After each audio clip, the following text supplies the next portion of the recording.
I thought in my talk I would briefly try and situate the problematics that we are dealing with in these series of talks as in a conceptual framework, using first Hart and Negri's as a starting point, and then developing it a little bit using my own philosophical framework, and then try and move on to a concrete suggestion for how I would imagine art can help facilitate a strategy of resistance in this time of war. Now, the obvious place to start when considering the possibility and format of resistance would be the actual site of resistance struggles, articulations and demonstrations of discontent with prevailing regimes of power. The prevalent form of power today can be understood as the not altogether infamous fusion of political and economic thinking, beginning in the 1970s and increasingly prominent since 1980, which de-emphasizes or rejects government intervention in the economy, focusing instead on structured free market methods. The means and the ends of this new liberalist form of power cohere in the pivotal and paradoxical phenomenon of globalization. The spectacular rise in living standards that has occurred as barriers between nations have fallen, and the resulting escape from poverty by hundreds of millions in those places that have joined the world economy certainly accounts as among the undeniable merits of openness, as The Economist points out, for example. At the same time, we have become all too aware of the high cost of low price, nicely illustrated by Robert Greenwald's latest documentary film, in which he tells the real story of the corrosive effects that Walmart wreaks upon the communities in which it operates and the men and women it employs. Barrier-busting international trade does not only bring riches to those previously excluded from the free market circuits, but also spreads the less desirable side effects of neoliberalism, such as those associated with opening nations to entry by multinational corporations. As we know, it is often at odds with fair trade, labor rights, and social justice. As globally mobile capital reorganizes business firms, it sweeps away regulation and undermines local and national politics.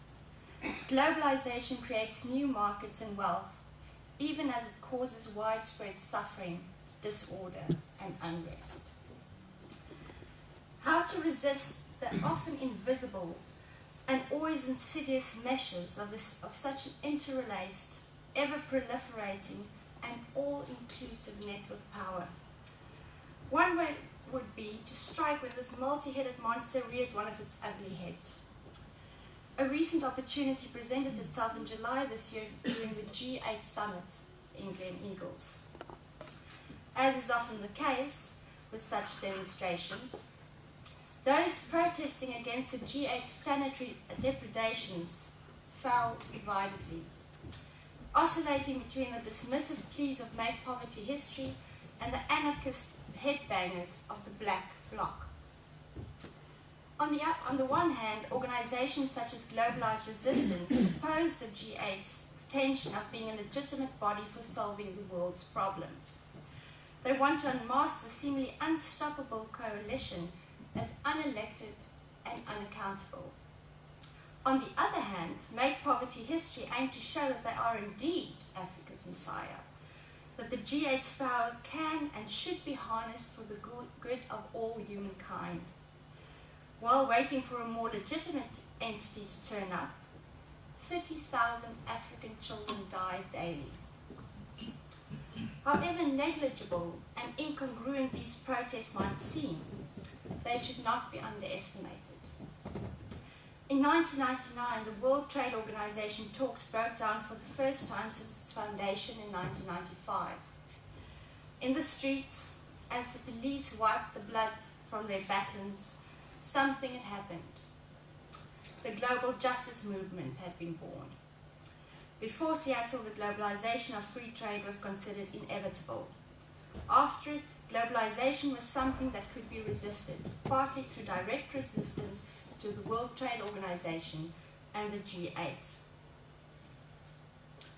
Now, one of the reasons why Hart and Negri's empire enjoyed such an enthusiastic reception was because, and I want to quote from a collection of commentaries entitled Debating Empire, it made a real contribution to contemporary political thought, not least because it offers a positive and liberatory vision of globalization.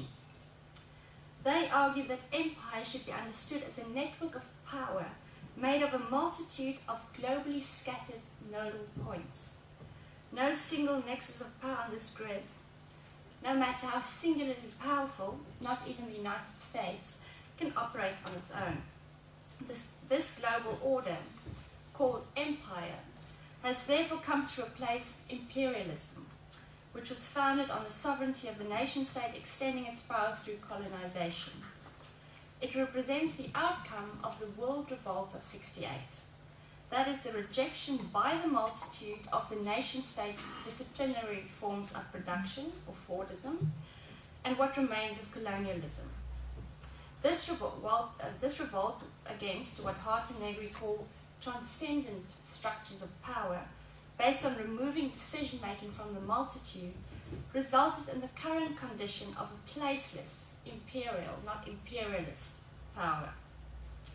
Unfortunately, however, the alternatives that emerge from resistance struggles are bound to be usurped by precisely those powers they sought to resist.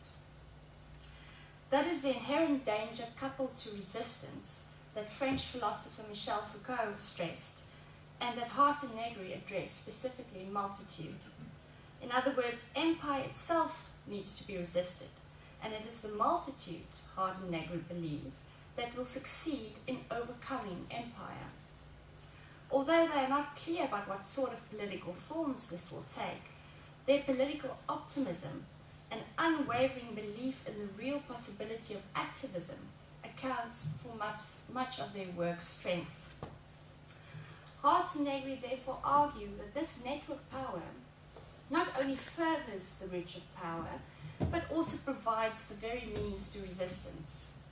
Apart from globally spreading its network of hierarchies that maintain the order through new mechanisms of control and permanent conflict, it also facilitates the creation of new cooperation agreements and unlimited contact. Contact does not equalize, but it puts us in touch with what we have in common. For the first time, the possibility of democracy on a global scale has become possible. Hart and Negri contends that what most activist and liberation movements around the world have in common is their desire for democracy.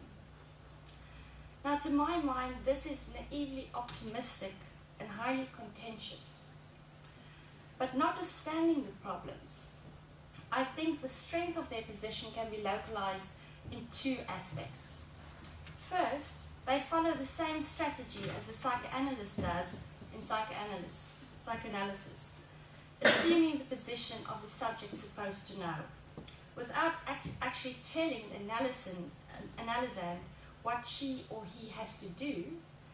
Their belief that something can be done is enough to spur the reader to action. Secondly, they are well aware, as Foucault pointed out, that power can only be resisted from within. There's no outside where power is concerned. And network power requires network resistance. They therefore empower every nodal point down to the smallest and seemingly ineffectual node, the individual, as a possible point of opposition. This reminds me of social geographer Edward Sawyer's depiction of every individual as living in a multi-dimensional network of multiple nodes of space: body, room, building, city, country, globe. This is the essence of globalization, he says. The power of the global scale to affect every other nodal space down to the body. This spatial definition also suggests the inverse causal relation, that the individual's opposition, however minuscule that might seem, can and will make an impact on the global scale. But in the context of today's discussion, the more pressing question concerns the relation between globalization and war. War understood as an ever-proliferating, omnipresent, everyday reality. In a time in which multinational corporations have become more powerful than individual nation-states, in which all such power structures are embedded in an interrelated global network, the struggle for power is inextricably linked to the movement and management of capital, to market forces. And if the everyday first-hand reality of war is inextricably linked to the new liberalist hegemonic network, embodied in multiple local effects, there's no denying our involvement, our collective debt and our concomitant individual responsibility. Plainly put, if we are all involuntarily involved, we are all accessory. If we feel a relative absence of pain, that is testimony only to our position of privilege within the network of power.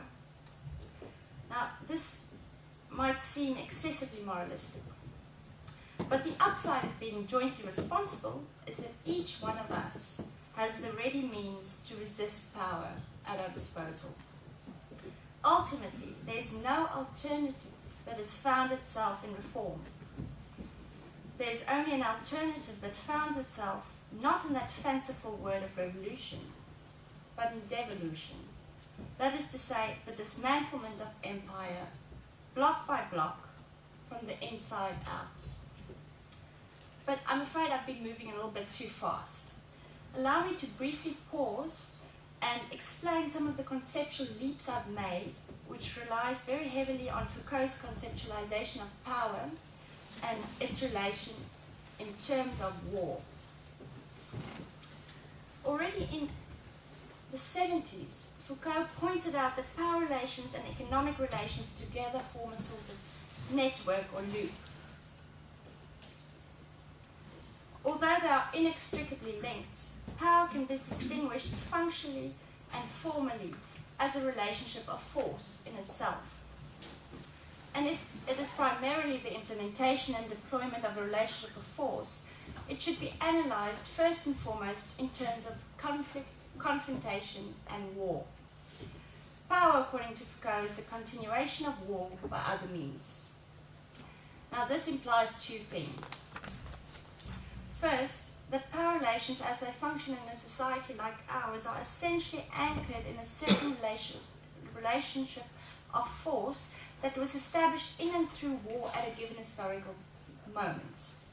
And while it is true that political power puts an end to war and attempts to establish the reign of peace in civil society, it certainly does not do so in order to suspend the effects of power or to neutralize the disequilibrium revealed by the last battle of power, of war. According to this hypothesis, the role of political power is perpetually to use a sort of silent war to reinscribe that relationship of force in institutions, in economic inequalities, language, and even the bodies of individuals. Secondly, it means that within the civil peace, these political struggles must be interpreted as a continuation of war. Repression, or politics, then, is no more than the implementation within a pseudo-peace that is being undermined by a continuous war of a perpetual relationship of force. Foucault's work of the 1970s can thus be thought of as a diagnostic and indeed quite a prophetic tool for the analysis of the workings of power. Once he figured out how power relations function, he moved on in his later work to what could be done. It was there that he identified aesthetics as the appropriate means of resistance.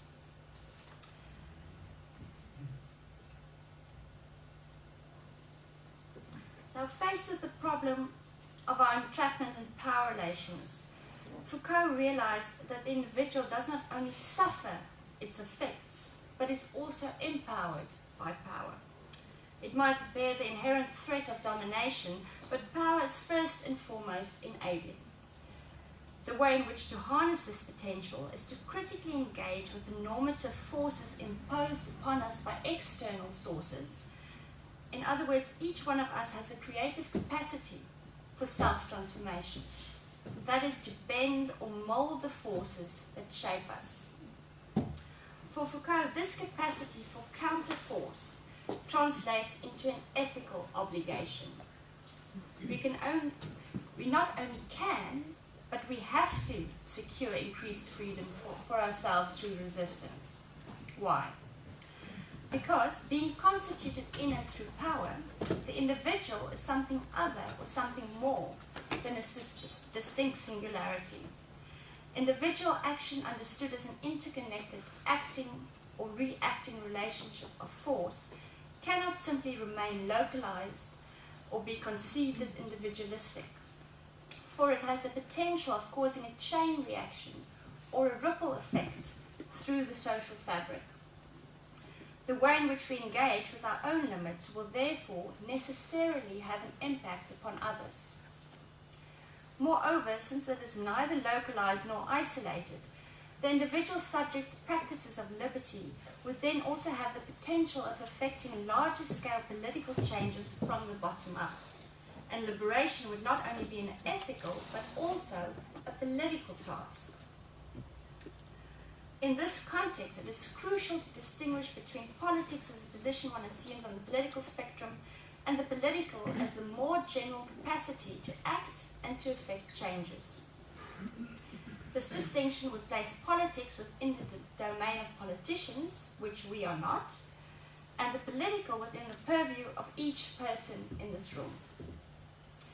His later thinking therefore points to each individual's capacity to make a difference, specifically our capacity as artists to act politically. Foucault's conceptualization of power therefore points to a necessary connection between the aesthetic and the political. And of course, this is what is at stake in these series of talks and in the exhibition. We are essentially assessing the possibility of agency. What can we as cultural, artistic, and intellectual practitioners and producers do to resist the current global condition of immediately present war? With the aid of Foucault's conceptualization of power, I hope that I've been able to show that this is not a matter of idle banter, but that it is a real possibility within our reach. Now, after so much theory, I want to crave your indulgence a little bit longer and take one final conceptual step which will enable me to explain how artistic production can engender ethico-political agency. During the first Undercurrents session on documenting, Boris Budin provocatively suggested that we do nothing. Now, to my mind, this can best be understood within the framework of Emmanuel Levinas's notion of radical passivity. Now, most of you might know that Levinas is renowned for being an ethical philosopher par excellence, and the moral of his philosophy is the necessity to take responsibility for the other person. At first sight, this might seem at odds with his theory of radical passivity. But Levinas believes that we can only act once we've become resensitized, awakened through a kind of paralytic shock, paralyzed into action, as it were. Passivity in the radical sense is therefore a paradoxical notion. It precedes the passivity-activity opposition and functions as a necessary condition for activity or agency. It is passive with regard to itself, and thus submits to itself as though it were an exterior power. Hence, radical passivity harbors within itself a potentia, a power or an enabling force. In this sense, passivity evokes passion, not knowledge, not the rational realization of responsibility, but pre-conscious passion. What happens in radical passivity might be explained in a best way by referring to Georges Bataille's fascination with the images of torture and dismemberment of a Chinese man while he was being kept conscious with opium. Now, I want you to note the ecstatic expression on his face. Bataille became obsessed with this image in which ecstasy and immortal pain collide. Bataille comments that the horribly demented violence of the image caused him to become extremely upset. It distressed him so much that he became delirious, thrown into raptures, ecstatic. It was the inexplicable collision of religious ecstasy and eroticism, sadism in particular, between the most shameful and the most exalted. This obsession is the substance of Levinas's ethics. Involuntary fascination, arresting paralysis that overcome conscious thought. One does not merely observe a scene here, for when the other person is drained of all substance, when his reality is his erosion, then the borders between stage and audience are suspended and we are involved, elected, singularized. The paralysis of the subject is an uncontrollable rapport with the other person that absolves all proper difference between same and other. It is an intimacy more profound than sympathy or empathy. Now, today it's no longer a matter of creating class consciousness as Marx taught us, but of engendering others with an empowering paralysis. A passivity that provokes a pre-conscious awareness of the power we have to act in a time in which global war threatens democracy. I believe it is precisely in the purview of and the primary task of the creative class to come up with strategies to generate such empowering paralysis. The problem is, of course, that the media, in the form of entertainment and news coverage, has precisely desensitized us through the use of uncensored overexposure. But shock therapy is not sensational, but subtle. It's not a bullet in the brain, but the dripping tap of the Chinese torture chamber. The installation, film, photograph, painting or text that seeps into our subconscious, keeping us awake at night, making us uneasy with our cozy inaction. To illustrate this, I want to briefly look at 3 examples of artistic production included in the exhibition and that manage, in my opinion, to mobilize the viewer into action. I've decided to use these examples because since the exhibition is on till tomorrow, you all have an opportunity to go and have a look if you haven't looked at it yet. So I'm not going to say too much about it, and also because one of the examples is by the Dutch-Israeli artist Sally Groner, that's coming a little bit later, and he will probably explain his own work a little bit better than I can. But the first example is Peter Watkins's The War Game. It's a documentary film of 1965, I think. Of the three examples, I think the images confronting the viewer in this fictional documentary film probably come closest to the photographs of torture that so fascinated Bataille. While speculative and shot on a low budget, this exploration of the after effects of a nuclear war is graphic and convincing. Produced by the BBC for television in Britain, the film was deemed so frightening that it was given a theatrical release instead. Hal Erickson of All Movie Guide describes it as a cinematic equivalent of a blow to the solar plexus. Although filmed in a handheld documentary fashion, some of the images are almost impossible to look at.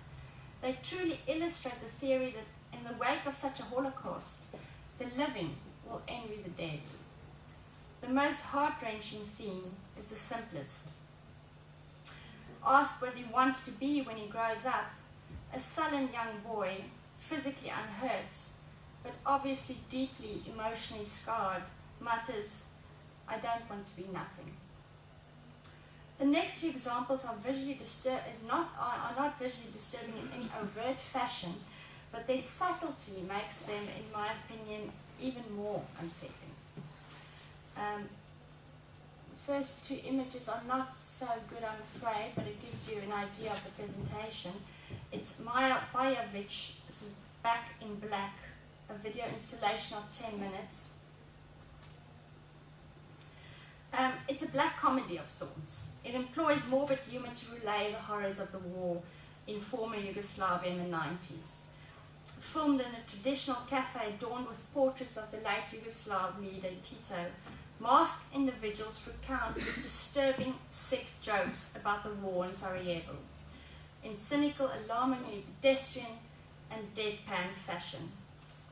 The use of jokes and canned laughter precisely does not lighten the atmosphere, but insinuates it with the alienation affected by the war.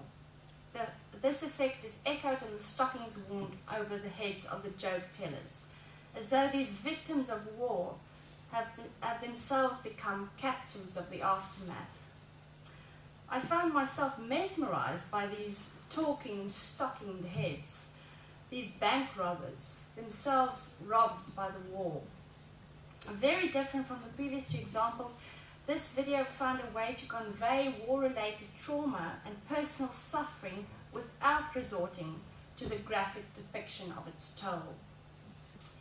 My last example is Saji's film 41102. It's a video of 22 minutes. It also employs a more subtle approach, and it recounts the everyday reality of living under the constant threat of terrorist attacks. This video was shot while Saji was visiting friends in Kafar Sabah. He was born in Israel, but he lives in the Netherlands. Now, what's interesting about this film is it's shown in a loop. So when you arrive, you don't necessarily see it at the beginning. And at first, you don't know what's going on. What you see is a handheld camera that follows a small group of young friends, or you see it from the perspective of the handheld camera. And at first sight, it's just a casual saunter, a couple of friends going for a stroll. But as things progress, you realize everything is not as it seems. The bright city lights are a bit too bright, signaling that something is not right. And what appears to be a casual outing is in actual fact the retracing of the bloody trail of scattered parts, what is left of one of those responsible for sustaining the terror pressure. So in other words, they were following those people that tried to recover the body parts of a suicide bomber. For the friends living in the neighborhood, it's no big disaster. It's small, digestible, daily. But at the same time, they somehow in this video have become reluctant participants. They have to in some way bear witness to the tragedy.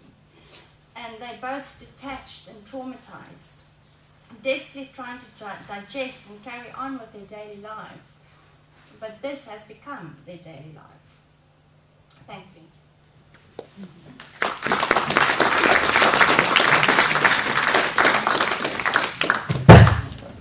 Thank you very much, Benda.